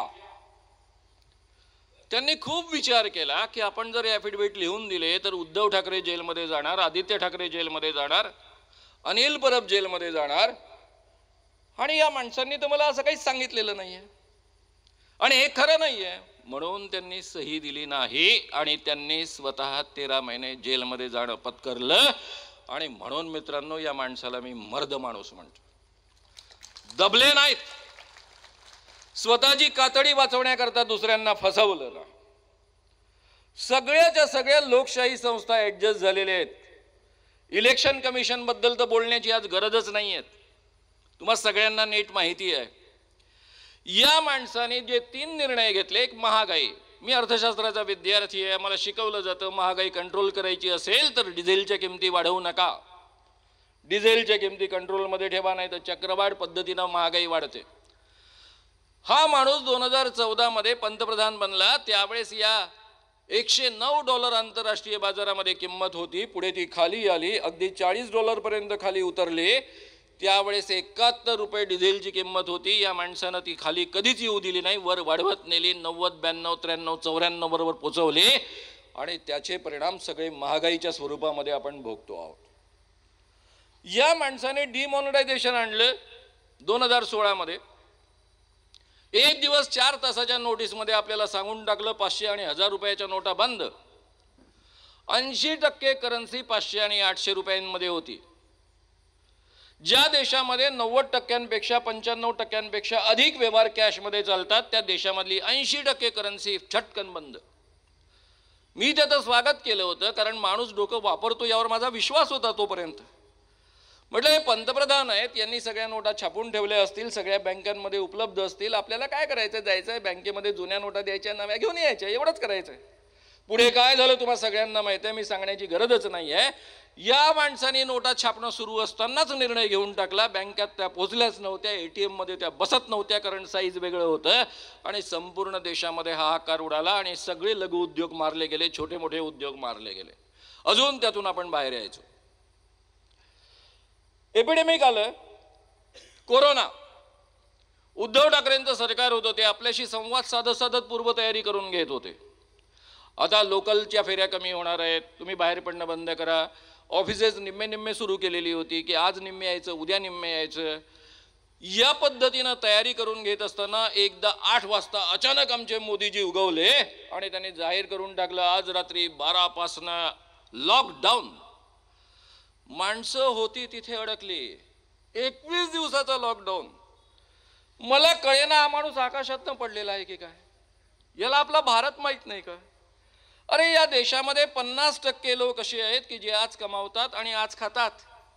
2-3 दिवसाच्या वर त्यांचं जगण्याचं सामर्थ्य नाही आहे. 21 दिवस हे जगतील कसे? ज्या मुंबईत मी राहतो त्या मुंबईमध्ये साधारणतः 35% लोक बाहेर जेवतात. हे लोक कुठे खाणार? टपरी बंद, हॉटेल बंद. म्हणजे मुळात कोरोना देशभर पसरू नये म्हणून त्यांनी लॉकडाऊन आणला. परिणाम असा झाला की एवढी मोठी गरिबांची संख्या गावोगाव निघाली पर्याय नसल्यामुळं आणि देशभर कोरोना पसरला. आमचे मोदीजी या पद्धतीने निर्णय घेतात. त्याकरता मला फक्त एक कथा आठवते, तेवढी मी तुमच्या पुढ्यात सांगून पुढे जातो. एक मालक, त्याचा अत्यंत स्वामी भक्त नोकर होता. दोघांचं जेवण झालं. जेवण झाल्यावर मालक झोपायला गेला. झाडाखाली झोपला, तलवार बाजूला काढून ठेवली. आपल्या नोकराला सांगितलं माझी झोप मोड होता कामा नये, तू काळजी घे. डोळ्यात तेल घालून आपला नोकर, स्वामी भक्त नोकर, मालकाची झोप होणार नाही याची काळजी घेत होता. माशी आली, नाकावर बसलली, हकलली. दुसऱ्यांदा, तिसऱ्यांदा, चौथ्यांदा, पाचव्या ती माशी काय ऐके ना, वारंवार मालकाच्या नाकावर येऊन बसायची. शेवटी मालकाला निवांत झोप लागावी म्हणून या स्वामी भक्त नोकरानं तलवार उपसली. माशी कचकन कापली, सोबत मालकाचं नाकही कापल्या गेलं. यातले स्वामी भक्त नोकर म्हणजे आपले प्रधान सेवक मोदीजी आणि मालक म्हणजे तुम्ही मी, जनता भारतीय. आतापर्यंत त्यांच्या बुद्धिचातुर्याने, म्हणजे त्यांना जेवढं कळतं त्या बुद्धीनुसार, त्यांनी फक्त आपलं नाक कापलेलं आहे. आपली मान कापण्याच्या आधी सावध व्हा आणि स्वतःला वाचवा. या माणसानं स्वतःला राज्याभिषेक करून घेतलेला आहे. जो सेंगोल नेहरूंनी घेतला, कोपऱ्यात ठेवून दिला, वस्तुसंग्रहालयात ठेवलेला होता, तो यांनी काढला. नव्या संसद भवनाच्या उद्घाटनाच्या वेळी एक सम्राट दुसऱ्या सम्राटाला अर्पण करतो किंवा दुसरा सम्राट निर्माण होण्यासाठी म्हणून ब्राह्मण त्याला अर्पण करतात. तो सेंगोल स्वतःला अर्पण करून घेतला आणि स्वतःला चक्रवर्ती सम्राट घोषित केलेला आहे. लोकशाहीच्या सगळ्या प्रक्रिया हा माणूस मोडीत काढतो आहे. आपल्या मनामध्ये शंका असेल की या माणसाला आपण हरवू शकतो की नाही, डेफिनेटली आपण हरवू शकतो. कारण मित्रांनो, एवढा सगळा सैनिकांविषयीची सहानुभूती यांनी लाटलेली असताना सुद्धा, राम आणि रामाचं राजकारण करत असताना सुद्धा यांना 2019 मध्ये 37.7% मतं मिळालेली आहे. विरोधामध्ये 62.3% मतं पडलेली आहे. हे जे तळ्यात मळ्यात वाले आहेत किंवा हे जे आकाशातनं पडलेले काही पुढाऱ्यांचे सुपुत्र आहेत, अशोक चव्हाणांसारखे पळून जाणारे, हे जरी सगळे गृहीत धरले देशभरातले तरी 10% मतं कमी होतील. तरी अजूनही जे इंडिया गठबंधन आहे त्यांच्याकडे 51-52% मतं आहेत आणि हे कितीही कुठले तरी यांची मतं 40%च्या वर देशभरामध्ये जाऊ शकत नाही. आणि त्यामुळे केवळ आकडेशास्त्रानुसारच यांचा दारुण पराभव करत आहेत. मला माहिती आहे रोज बातम्या येतात, जयंत पाटील जाणार की नाही, अमुक जाणार की नाही, तमुक जाणार की नाही, वडेट्टीवार जाणार की नाही, अमुक अशा बातम्या येत राहतील. यातले अनेक लोक जाणार नाहीत. काही जातील तरी चिंता करू नका. महाराष्ट्रामध्ये जोपर्यंत शरद पवार, जोपर्यंत उद्धवजी ठाकरे आणि राहुल गांधी एकत्र आहेत, तोपर्यंत महाराष्ट्रामध्ये यांचा दारुण पराभव आपण करू शकतो. कारण सगळीच्या सगळी सहानुभूती जनतेच्या मनामध्ये या शासनाविषयी प्रचंड राग आहे आणि सहानुभूती यांच्या सोबत आहे. मित्रांनो, आता प्रश्न येतो, ईव्हीएम बदमाशी करता येते की नाही? डेफिनेटली करता येते, मला माहिती. पण 19 मध्ये त्यांनी केली नसेल असं तुम्हाला वाटतं का? जर ते करणार असतील आता 2024 मध्ये, तर 19 मध्ये ऑलरेडी केलेली असेल. म्हणून त्यांना 3% मी ग्रेस देतोय की मागच्या वेळेस 6% बदमाशी केली, 60% केली, आता 10% कराल. कारण माझा जेवढा या विषयाचा अभ्यास आहे, आता अनेक तज्ज्ञांशी मी बोललेलो आहे, त्यानुसार 10%च्या वर गडबड करता येत नाही. आणि त्यामुळे ईव्हीएमची जी डिमांड केलेली आहे इंडिया आघाडीने ती अतिशय करेक्ट आहे की आम्हाला व्हीव्हीपॅट पाहू द्या आणि व्हीव्हीपॅट पाहिल्यानंतर बाजूच्या आम्ही डब्यामध्ये टाकून ते मोजा पण मोदीजी ते मान्य करणार नाही। त्यामुळे आहे त्या परिस्थितीमध्ये आपल्याला निवडणुका लढाव्या लागणार आहेत। मी तुम्हाला जाहीररित्या आवाहन करेन की कृपया मतदार याद्या आल्या आल्या तपासा, आपली नावं त्यामध्ये आहेत की नाही याची खात्री करून घ्या। आजूबाजूच्या लोकांमधला आत्मविश्वास वाढवा, खास करून काँग्रेसवाल्यांमधला, राष्ट्रवादीवाल्यांमधला आणि उद्धव ठाकरे बाळासाहेबांच्या म्हणजे उद्धव ठाकरेंच्या सैनिकांमधला आत्मविश्वास वाढवा की तुम्ही जिंकता, तुम्ही जिंकू शकता, मोदींना घरी पाठवू शकता। आणि आपण घराघरामध्ये दडून असलेली माणसं जरा घराबाहेर काढा, कारण मित्रांनो ही शेवटची निवडणूक आहे। जर तुम्ही हिटलरचं चरित्र बारकाईनं पाहिलं तर तुमच्या लक्षात येईल की बरोबर त्याच पद्धतीनं मोदीनं पावलं टाकलेली आहे। 2024 नंतर पुन्हा या देशामध्ये निवडणूक होईल याची खात्री नाही। त्यामुळे तुमच्या माझ्याजवळ ही शेवटची संधी आहे त्यांना हात दाखवण्याची। आता तुमच्या पुढ्यामध्ये प्रश्न येईल की सर ते आत्ताच 22 तारखेला एवढं राम मंदिराचं उद्घाटन झालं, लोकांनी घराघरात तोरणं लावली, काय काय केलं आहे ना। रामावर प्रेमच आहे ना या देशातल्या माणसांचं, केवळ या देशातल्या हिंदूंचं नाही सगळ्याच धर्मातल्या लोकांचं रामावर प्रेम आहे। माझ्यासारखा रॅशनल माणूस सुद्धा रामाला एक आदर्श पुरुष मानून त्याच्याबद्दल आतापर्यंत सातत्यानं बोलत आलेला आहे। महात्मा गांधींसारखा समतावादी पुरुष सुद्धा रामराज्याची कल्पना मांडत आलेला आहे। सगळ्याच्या सगळ्या आपल्या कला रामायण आणि महाभारत सांगत सांगत विकसित झालेल्या आहेत। एखाद्या रामलीलेमध्ये मुसलमानाचं पात्र, एखादा मुसलमान माणूस सीतेचं पात्र करत असतो, हनुमानाचं पात्र करत असतो, कोणी ख्रिश्चनाचं पात्र करत असतो। इतका व्यापक राम आपल्या देशाचा भाग झालेला आहे। गावात शिरल्या शिरल्या समोरचा माणूस आपल्याला म्हणतो राम राम पाहुणं, त्याच्या राम राम म्हणण्यामध्ये स्वागत असतं, आपुलकी असते, एक हास्य असतं, स्मित हास्य। हा राम आपल्या परिचयाचा आहे। जय श्रीराम बोलो नाही तो हा श्रीराम आपला नाही। आणि हा श्रीराम वाल्यांच्या सोबत राम राम पाहुणवाला राम नाही, हे मनामध्ये नीट समजून घ्या। त्याची जी काही शीग यांना भोगायची होती ती 19 मध्ये यांनी भोगलेली आहे। त्यामुळे रामाचं लोकांनी स्वागत केलं याचा अर्थ मोदींचं स्वागत केलं असा मुळीच होत नाही। आणि मोदींचा आणि रामाचा 1% संबंध नाही। राम हा सत्यवचनी होता। मोदींनी आम्हाला वचन दिलं होतं की 2014 मध्ये ते निवडून आल्यानंतर प्रत्येकाच्या खात्यामध्ये ब्लॅक मनी पैकी 15-15 लाख रुपये येतील। ते आले नाहीत।